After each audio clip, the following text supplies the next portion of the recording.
बिस्मिल्लाहिर्रहमानिर्रहीम। आर्गेनोमेटालिक रिएजेंट की इस सीरीज़ में अभी हम स्पेसिफिकली जिस आर्गेनोमेटालिक रिएजेंट को टारगेट कर रहे हैं ये है आर्गेनोसिलिकॉन कंपाउंड। इसमें सबसे पहले हमने आर्गेनोसिलिकॉन कंपाउंड का ब्रीफ इंट्रोडक्शन देखा, जिसमें हमने कार्बन एंड सिलिकॉन की केमिस्ट्री को डिफ्रेंशिएट किया। देन हमने प्रिपरेशन मेथड देखे of organosilicon compound with mechanism. Next फिर हम अभी जिस स्पेसिफिकली पॉइंट को यहाँ पे टारगेट करेंगे हैं रिएक्शंस ऑफ आर्गेनोसिलिकॉन कंपाउंड, जिसमें हमने प्रीवियस लेक्चर में कुछ रिएक्शंस डिस्कस भी किए। इससे प्रीवियस लेक्चर में, जिसका लिंक आपको डिस्क्रिप्शन में मिल भी जाएगा, वहाँ पर भी हमने एक जो पॉइंट अंडरस्टैंड किया कि जो आर्गेनोसिलिकॉन कंपाउंड हैं, लाइक यहाँ पर अगर हम देखें आर्गेनोसिलिकॉन कंपाउंड मीन कार्बन का इनमें डायरेक्टली बॉन्ड होता है विद सिलिकॉन। तो यहाँ पर अगर हम देखें कार्बन, तो कार्बन की इलेक्ट्रोनेगेटिविटी कितनी होती है 2.55, सिलिकॉन की कितनी होती है 1.92। तो इस इलेक्ट्रोनेगेटिविटी डिफरेंस की वजह से हमें क्लियर हो रहा है एक पॉइंट कि यहाँ पर कार्बन क्या होता है पार्शियल नेगेटिव चार्ज सेंटर, जबकि सिलिकॉन क्या होता है पार्शियल पॉजिटिव चार्ज सेंटर। तो यहाँ से हमें एक पॉइंट क्लियर हो गया कि ये अगर हम जो सेंटर देखें ये क्या है, न्यूक्लियोफाइल है। ये किसके तौर पर सेंटर से बिहेव कर सकते हैं ऑर्गेनोसिलिकॉन कंपाउंड एज न्यूक्लियोफाइल। जबकि अगर हम इस सेंटर को देखें यानी सिलिकॉन को देखें तो इस पर क्या है पार्शियल पॉजिटिव चार्ज है। इट्स मीन कि अगर इस सेंटर से रिएक्टिविटी हो तो ये किसके तौर पर बिहेव कर सकते हैं एज एन इलेक्ट्रोफाइल। तो यहाँ से ये हमने प्रीवियस लेक्चर में भी अंडरस्टैंड किया था कि हमें एक पॉइंट क्लियर हुआ कि आर्गेनोसिलिकॉन जो है ये एज एन इलेक्ट्रोफाइल भी बिहेव कर सकते हैं, ये एज अ न्यूक्लियोफाइल भी बिहेव कर सकते हैं। इलेक्ट्रोफाइल कब बिहेव करते हैं, जब हमारे पास क्या हो, जो रिएक्टिंग साइट हो वो सिलिकॉन हो। और न्यूक्लियोफाइल कब बिहेव कर सकते हैं, जब रिएक्टिंग साइट क्या हो, कार्बन हो। तो इससे जो पिछला लेक्चर था वहाँ पर भी हमने जो रिएक्शंस डिस्कस किए थे वो बेसिकली हमने डिस्कस किए थे ऐसे रिएक्शन जिनमें ऑर्गेनोसिलिकॉन कंपाउंड बिहेव करते हैं एज एन इलेक्ट्रोफाइल, जिसका लिंक आपको डिस्क्रिप्शन में मिल भी जाएगा। वहाँ पर हमने डिस्कस किया था कि कैसे जो ऑर्गेनोसिलिकॉन कंपाउंड है ये बिहेव करते हैं एज एन इलेक्ट्रोफाइल जब ये रिएक्ट करते हैं with oxygen bond carbon containing molecule. आज के इस लेक्चर में भी हम मज़ीद ऐसे ही रिएक्शंस डिस्कस करेंगे जिनमें ऑर्गेनोसिलिकॉन कंपाउंड बिहेव करते हैं एज एन इलेक्ट्रोफाइल। इसके बाद इंशाल्लाह फिर हम डिस्कस करेंगे ऐसे रिएक्शन जिनमें ऑर्गेनोसिलिकॉन कंपाउंड बिहेव करते हैं एज अ न्यूक्लियोफाइल। सिंपली यहाँ से हमें एक पॉइंट क्लियर हो गया कि आज के लेक्चर में भी हमने जो रिएक्शन डिस्कस करने हैं वो ऐसे रिएक्शन डिस्कस करने हैं जिनमें ऑर्गेनोसिलिकॉन कंपाउंड्स बिहेव करते हैं एज एन इलेक्ट्रोफाइल, यानी जिनमें जो रिएक्टिंग साइट होती है वो कौन से होती है, सिलिकॉन सेंटर ही होता है। तो चलते हैं लेक्चर को स्टार्ट करते हैं। सबसे पहले आज के इस लेक्चर में हम देखेंगे न्यूक्लियोफिलिक एडिशन रिएक्शन। लाइक यहाँ पर अगर हम क्या करें, एल्डिहाइड लें, इसका रिएक्शन करवाएं विद ऑर्गेनोसिलिकॉन कंपाउंड, तो रिजल्ट हमारे पास कुछ इस तरीके से एडिशन प्रोडक्ट सिंथेसाइज होता है, जिसे हम क्या कह रहे हैं, alpha iodo tri methyl silyl ether. Because यहाँ पर हम देख सकते हैं ये अब क्या है, मिथाइल सिलाइल ईथर्स हैं। लाइक अगर हम जनरल ईथर की बात करें तो उनमें क्या होता है, ऑक्सीजन जो है वो दोनों साइड से बॉन्ड होता है कार्बन के साथ, लेकिन इसमें हम देख सकते हैं कि ये जो ऑक्सीजन है एक साइड पे कार्बन के साथ इसकी बॉन्डिंग है और दूसरी साइड पे सिलिकॉन मॉलिक्यूल की। दैट्स वाई मैंने क्या कह रहे हैं कि हैं सिलाइल ईथर्स हैं। सेकंड हम देख सकते हैं कि फंक्शनल ऑक्सीजन के साथ जो कार्बन है यानी अल्फा कार्बन के साथ आयोडीन डायरेक्टली लिंक्ड है। दैट्स वाई मैंने कह रहे हैं alpha iodo tri methyl silyl ether. अब कैसे ये एडिशन प्रोडक्ट ऑब्टेन होता है इसको स्टेप वाइज मैकेनिज्म से अंडरस्टैंड करते हैं। तो सबसे पहले हम क्या करेंगे, इसमें जो हमारी रिएक्टिंग स्पीशी है यानी कि एल्डिहाइड, इसका रिएक्शन करवाएंगे विद ऑर्गेनोसिलिकॉन कंपाउंड यानी कि आयोडो ट्राईमिथाइल सीलेन्स। तो यहाँ पर अगर हम देखें इस लेक्चर के बिल्कुल स्टार्ट पे हम लोग इंट्रोडक्शन में अंडरस्टैंड कर चुके हैं कि यहाँ पर क्या होंगे, ये जो ऑर्गेनोसिलिकॉन कंपाउंड है ये बिहेव करते हैं एज एन इलेक्ट्रोफाइल, यानी कि ये जो सिलिकॉन सेंटर है बेसिकली ये रिएक्टिंग साइड है। और ये क्योंकि मिथाइल यानी कार्बन के साथ डायरेक्टली लिंक्ड है, इट्स मीन कि इस पर क्या होगा, पार्शियल पॉजिटिव चार्ज होगा। तो अब यहाँ पर अगर हम देखेंगे जो एल्डिहाइड है ये क्या करेगा, अपने लोन पेयर ऑफ इलेक्ट्रॉन से इस इलेक्ट्रोफिलिक साइड पे अटैक करेगा। जब ये इस इलेक्ट्रोफिलिक साइड पे अटैक करेगा तो ये आयोडीन जो है ये यहाँ से इस पूरे बॉन्ड को लेके in the form of iodide यहाँ से लीव कर जाएगा। यानी कि अगर सिंपली हम देखें तो जो रिएक्टिंग साइड्स हैं एग्जैक्टली सेम हैं जो हमने इससे पिछले लेक्चर में भी डिस्कस की हैं। तो यहाँ पर अगर हम देखें अब ऑक्सीजन ने बॉन्ड बनाया हुआ है फर्दर विद ट्राईमिथाइल सीलेन्स, और इस पर क्या होगा, पॉजिटिव चार्ज, क्योंकि ये लोन पेयर से अटैक कर रहा है। और यहाँ पर क्या है, आयोडाइड। अब नेक्स्ट स्टेप में क्या होगा कि यहाँ पर अगर हम देखें ऑक्सीजन के ऊपर क्या आ गया, पॉजिटिव चार्ज। इस पॉजिटिव चार्ज को स्टेबल करने के लिए यहाँ से ये जो आयोडाइड आयन है ये क्या करेगा, इस कार्बन सेंटर पे अटैक करेगा। जब ये इस कार्बन सेंटर पे अटैक करेगा तो ये जो पाई इलेक्ट्रॉन्स हैं ये शिफ्ट हो जाएंगे टूवर्ड ऑक्सीजन, ताकि ऑक्सीजन के ऊपर जो पॉजिटिव चार्ज आया उसको क्या किया जा सके, स्टेबलाइज। तो फाइनली अगर हम देखें, अब ये जो कार्बन है इसका एक बॉन्ड बना हुआ है हाइड्रोजन, मज़ीद इसने यहाँ पर बॉन्ड बनाया है विद आयोडीन, और यहाँ पर अगर इसका देखा जाए ऑक्सीजन के साथ अब एक बॉन्ड है, एक पाई जो पाई बॉन्ड था वो क्या हो गया, ब्रेक हो गया, और फर्दर इस ऑक्सीजन का बॉन्ड बना हुआ है विद ट्राई मिथाइल सीलेन्स। और अगर हम यही देखें तो यही हमारे पास क्या है, फाइनल प्रोडक्ट है, जो कि क्या है, alpha iodo tri methyl silyl ether. तो यहाँ पर हम देख सकते हैं कि किस तरीके से न्यूक्लियोफिलिक एडिशन रिएक्शन हो गया है, जिनमें क्या हो रहे हैं, जो ऑर्गेनोसिलिकॉन कंपाउंड है ये बिहेव कर रहे हैं एज एन इलेक्ट्रोफाइल। कि ये एल्डिहाइड है, स्टेप 1 में क्या होता है, एल्डिहाइड के लोन पेयर ऑफ इलेक्ट्रॉन से ये अटैक करते हैं सिलिकॉन पे, यानी इलेक्ट्रोफिलिक सेंटर पे। यहाँ से ये जो बॉन्ड है ये मूव करता है टूवर्ड आयोडीन। एज रिजल्ट हमारे पास कुछ इस तरीके से इंटरमीडिएट स्पीशीज जनरेट होती है। नेक्स्ट स्टेप में क्या हो सकता है, ये जो आयोडाइड आयन है ये इस कार्बन सेंटर पे अटैक करता है, ताकि ये जो पाई बॉन्ड है ये शिफ्ट हो सके टूवर्ड ऑक्सीजन, ऑक्सीजन के ऊपर जो पॉजिटिव चार्ज है उसको स्टेबलाइज करने के लिए। और फाइनली हम देख रहे हैं कि इस तरीके से हमारे पास न्यूक्लियोफिलिक एडिशन प्रोडक्ट ऑब्टेन होता है, जिसे हम कह रहे हैं alpha iodo trimethyl silyl ether. Next अब डिस्कस करते हैं Rubottom oxidation of ketones. In reaction में भी बेसिकली क्या होता है, जो ऑर्गेनोसिलिकॉन कंपाउंड है ये बिहेव करते हैं एज एन इलेक्ट्रोफाइल। और अगर ओवरऑल देखा जाए तो इस ऑक्सीडेशन के रिजल्ट में कीटोन की इन द प्रेजेंस ऑफ बेस, जो कि क्या है, लिथियम डाई आइसोप्रोपाइल अमाइड, और साथ में हम लोग क्या करते हैं, कोई भी ऑक्सीडाइजिंग एजेंट लेते हैं, लाइक यहाँ पर हम लोग प्रेफरेबली क्या ले रहे होते हैं, मेटाक्लोरोपरबेंजोइक एसिड लेते हैं, और हमारे पास क्या होता है, कन्वर्जन हो जाती है कीटोन्स की इनटू अल्फा हाइड्रोक्सी कीटोन।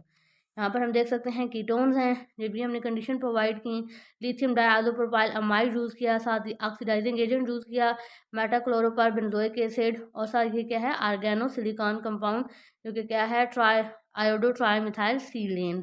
तो फाइनली हमारे पास क्या होता है, कीटोन्स की कन्वर्जन हो जाती है इनटू अल्फा हाइड्रोक्सी कीटोन्स। अब ये कन्वर्जन होती कैसे है, इसको स्टेप वाइज मैकेनिज्म से अंडरस्टैंड करते हैं।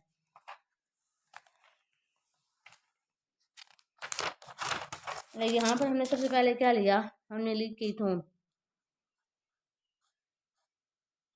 और जब हमने इसको बेसिक मीडियम प्रोवाइड किया, यानी in the presence of lithium diisopropyl amide, ये किसके तौर पर एक्ट करती है, एज अ बेस। और बेस ऐसी स्पीशी है जो कि क्या कर सकती है, प्रोटॉन को एब्स्ट्रैक्ट कर सकती है। तो यहाँ पर अगर हम देखें जो कीटोन है, तो फंक्शनल ग्रुप के साथ जो डायरेक्टली लिंक कार्बन है, यानी कि अल्फा कार्बन, क्योंकि अब क्या होता है कि ये यहाँ पर अगर हम देखें, ये जो कार्बोनिल ग्रुप है ये बिहेव करता है एज इलेक्ट्रॉन विदड्रॉइंग ग्रुप। जब ये इलेक्ट्रॉन को अपनी तरफ विड्रॉ कर लेगा, यानी ये जो कार्बन है, यहाँ से जो कार्बन एंड हाइड्रोजन का बॉन्ड बना होगा, तो इसकी पोलैरिटी टूवर्ड कार्बन ज़्यादा होगी, बिकॉज ये जो कार्बन है फर्दर लिंक्ड है with electron withdrawing group. It's mean कि अगर हम कार्बन एंड इस हाइड्रोजन के बॉन्ड की पोलैरिटी देखें, तो क्या होगा, ये जो हाइड्रोजन है ये हाईली पार्शियल पॉजिटिवली चार्ज होगा, ये क्या होगा, एसिडिक इन नेचर होगा। तो एल यानी कि जो क्या है, बेस है, ये इस अल्फा पोजीशन से इस प्रोटॉन को एब्स्ट्रैक्ट कर लेगी। प्रोटॉन को एब्स्ट्रैक्ट करेगी तो जो लोन पेयर ऑफ इलेक्ट्रॉन है वो क्या हो जाएंगे, इस सेंटर पे शिफ्ट हो जाएंगे, यानी कि हम कह सकते हैं ये जो अल्फ़ा सेंटर है, यहाँ से जब प्रोटॉन की एब्स्ट्रैक्शन होगी तो इस कार्बन पे इस तरीके से नेगेटिव चार्ज आ जाएगा। नेक्स्ट स्टेप में अब क्या है, रेजोनेंस पॉसिबल है कि ये जो पाई बॉन्ड है ये इनवर्ड शिफ्ट हो जाए, और ये जो पाई बॉन्ड है ये रेजोनेट कर जाए टूवर्ड ऑक्सीजन। तो हमारे पास इस तरीके से स्पीशीज जनरेट होगी। नेक्स्ट अब क्या पॉसिबिलिटी है कि देखें, एक तो एल यानी कि बेस ने अपना काम, जो बेस का था वर्किंग टारगेट था वो अचीव हो गया। नेक्स्ट अब अगर हम देखें तो यही जो अब नेगेटिवली चार्ज स्पीशी है, जब हम इसका रिएक्शन करवाएंगे with organo silicon compound, it's mean iodo trimethyl silanes, तो क्या हो सकता है कि यहाँ से ये जो नेगेटिवली चार्ज सेंटर है ये इस इलेक्ट्रोफिलिक सेंटर पे यानी सिलिकॉन पे अटैक कर सकता है। जब यहाँ से ये सिलिकॉन पे अटैक करेगा तो ये जो बॉन्ड है ये शिफ्ट हो जाएगा टूवर्ड आयोडीन, यानी कि यहाँ से iodine in the form of iodide leave कर जाएगा।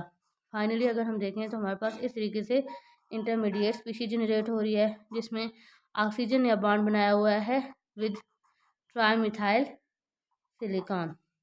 नेक्स्ट अब क्या होगा कि अगर हम इसका रिएक्शन करवाएं विद ऑक्सीडाइजिंग एजेंट, लाइक यहाँ पर हमने क्या लिया है, मेटाक्लोरोबेंजोइक एसिड। तो ऑक्सीडाइजिंग एजेंट क्या करेगा, इस डबल बॉन्ड को ऑक्सीडाइज कर देगा इनटू एपॉक्साइड। तो फाइनली हमारे पास कुछ इस तरीके से इंटरमीडिएट स्पीशीज जनरेट होगी। यहाँ पर अब अगर देखा जाए तो एपॉक्साइड बॉन्ड आ जाएगा। नेक्स्ट अब क्या पॉसिबिलिटी है कि ये ही जो हमारे पास यहाँ पर इंटरमीडिएट स्पीशीज जनरेट हुई है जिसमें ऑक्सीजन की फर्दर बॉन्डिंग हुई है विद सिलिकॉन ट्राईमिथाइल, और यहाँ पर अगर हम देखें तो एपॉक्साइड बॉन्ड है। ये जो ऑक्सीजन है क्योंकि इस पर क्या है, लोन पेयर ऑफ इलेक्ट्रॉन है, ये लोन पेयर ऑफ इलेक्ट्रॉन जब इनवर्ड रेजोनेट करेंगे तो इट्स मीन ये जो बॉन्ड है ये शिफ्ट हो जाएगा टूवर्ड ऑक्सीजन, और एज रिजल्ट हमारे पास इस तरीके से इंटरमीडिएट स्पीशीज जनरेट होगी जिसमें अब आप देख सकते हैं कि इस ऑक्सीजन ने डबल बॉन्ड बनाया होगा। यहाँ पर क्या है, सिलिकॉन एंड ट्राईमिथाइल सिलिकॉन। इस ऑक्सीजन पे क्या आ जाएगा, पॉजिटिव चार्ज। यहाँ से ये बॉन्ड इस ऑक्सीजन की तरफ शिफ्ट हो रहा है, यानी इस ऑक्सीजन पे क्या आ जाएगा, नेगेटिव चार्ज। अब नेक्स्ट क्या पॉसिबिलिटी है, नेक्स्ट क्या, यहाँ से ये जो ऑक्सीजन है इस नेगेटिव चार्ज सेंटर से इस सिलिकॉन पे अटैक कर सकता है। फाइनली हमारे पास क्या होगा, ये जो इलेक्ट्रॉन्स हैं ये शिफ्ट हो जाएंगे ऑक्सीजन पे, और इसके ऊपर जो पॉजिटिव चार्ज है उसको क्या हो जाएगा, वो पॉजिटिव चार्ज स्टेबलाइज हो जाएगा इस तरीके से। यहाँ पर अब क्या आ गया है, ट्राईमिथाइल सिलिकॉन। नेक्स्ट अब क्या है, अगर हम इसकी क्या करवाएं, हाइड्रोलिसिस करवाएं।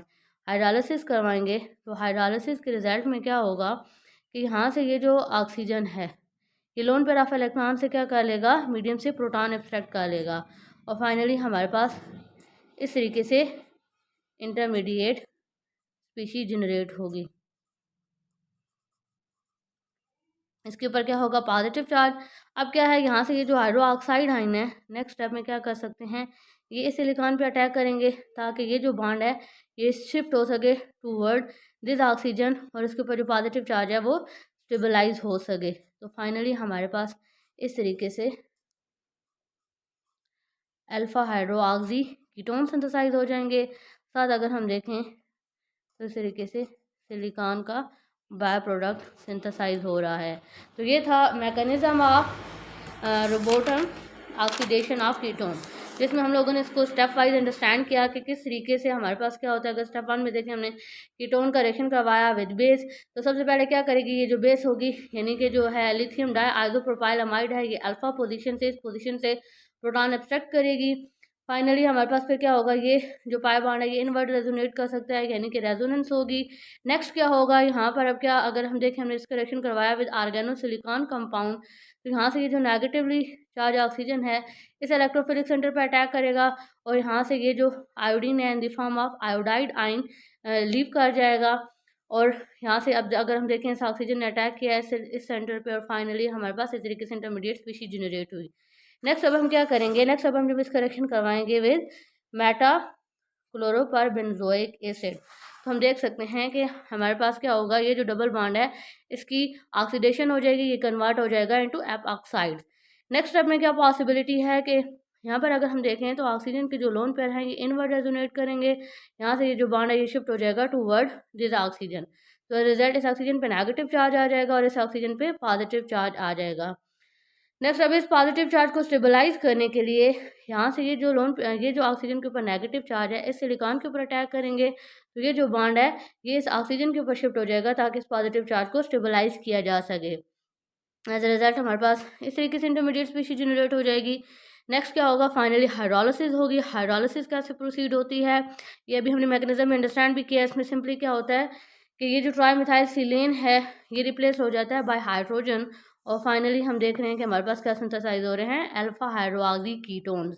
तो ये रिएक्शन से ऑर्गेनोसिलिकॉन कंपाउंड के, जिनमें ऑर्गेनोसिलिकॉन कंपाउंड जो हैं ये बिहेव करते हैं एज एन इलेक्ट्रोफाइल। इंशाल्लाह हम नेक्स्ट लेक्चर में डिस्कस करेंगे ऐसे रिएक्शन जिनमें ऑर्गेनोसिलिकॉन कंपाउंड बिहेव करते हैं एज न्यूक्लियोफाइल।